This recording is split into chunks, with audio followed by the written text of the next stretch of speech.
Hey, it's Super Bowl week, but there's also some great college basketball matchups taking place, and we're going to talk about a couple of them over the next few days, starting with midweek action. Wednesday night ACC, Louisville taking on Virginia. I got Ralph Michaels here, Dave Cokin to break down the games for us.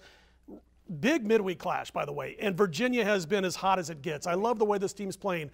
You know, a lot of times you get teams that have that first team to 60 mentality. You don't like laying 3-4 buckets with them because they win 60 to 56, but this team's so nasty on the defensive end, Ralph. But they also shoot well, extremely well this year under Tony Bennett. Now, we know that Virginia swept last year's meetings. They won by 8 on the road. They won by 16 at home over Louisville. Louisville not the same this year, but playing decent basketball. But it was all Virginia Temple in both games last year.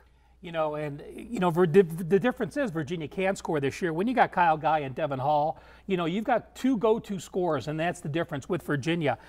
I was at the Las Vegas Superbook prop opening on Thursday, and they still had Virginia 25-1. So I picked them up at those odds, and I said, that's crazy. If you beat Duke, you're going to be a #1 seed. They went out and beat Duke. So, you know, I love Virginia in this game. The only thing that I dropped my line, I made the line 9.5, and I would have made it at 11, but breaking a 17-year losing streak at Cameron is a big deal. Sure. Coming Coming off that win, I mean, they were so thrilled to do that. But, you know, Louisville has Quinn Snyder, who's a great point guard, but their other 3 guards are freshmen or sophomore. So I really do worry that they can handle the press. It's going to be Virginia close in the first half, and like usual with Virginia, they start pulling away with the second half with that press. Yeah, I can see exactly that scenario unfolding here, because you get the pack line defense, and this unit is playing it just to excellence right now. The team's on fire. In fact, my biggest worry on Virginia is they're playing like this in late January. Great. Are they going to be able to play like this for an extended run in March Madness? And that worries me a little bit. Teams will have time to prepare specifically for that game, extra time to prepare, and I think that's a big thing. So I'm not so sure Virginia will be around when the final 4 teams are standing. But right now, they are one of the 4 best teams in the country. And look, Louisville's inexperience against this type of defense is going to show up at some point. I think they're going to have patience problems. This is a game where they might miss the presence of Pitino on the sidelines. You know, I know the guy's got some off-the-court issues, but he's one of the best coaches around in terms of in-game and making in-game adjustments and getting his team prepared.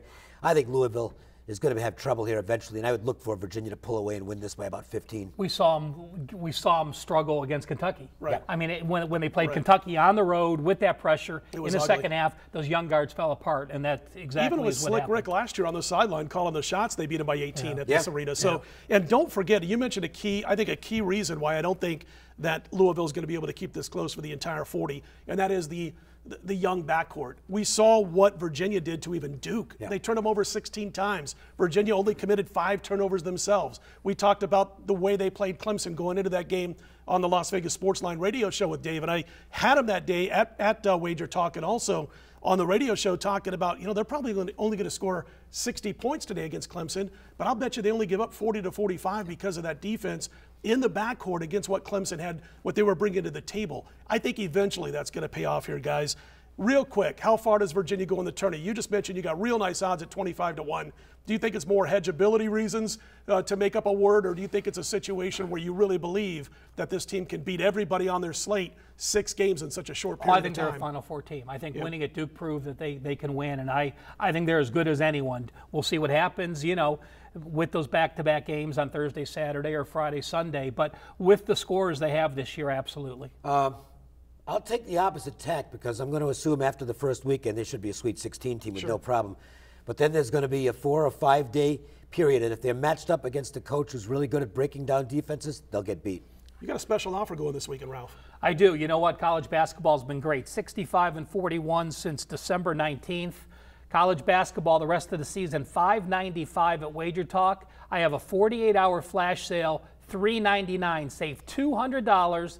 Just go to WagerTalk.com, go to the Cal Sports page, $3.99, rest of college hoops. Good stuff. You're red hot. Got to give me the place for free, or do I got to make the purchase? Half price. Half price. Hey, don't forget also you can save $10 on any daily package with coupon code SUPER10 right now at WagerTalk.com. And if you like what you see, hit the thumbs up button, share us with your friends and your family, and get on board for all these free videos for the rest of the college basketball season. More to come. We are WagerTalk.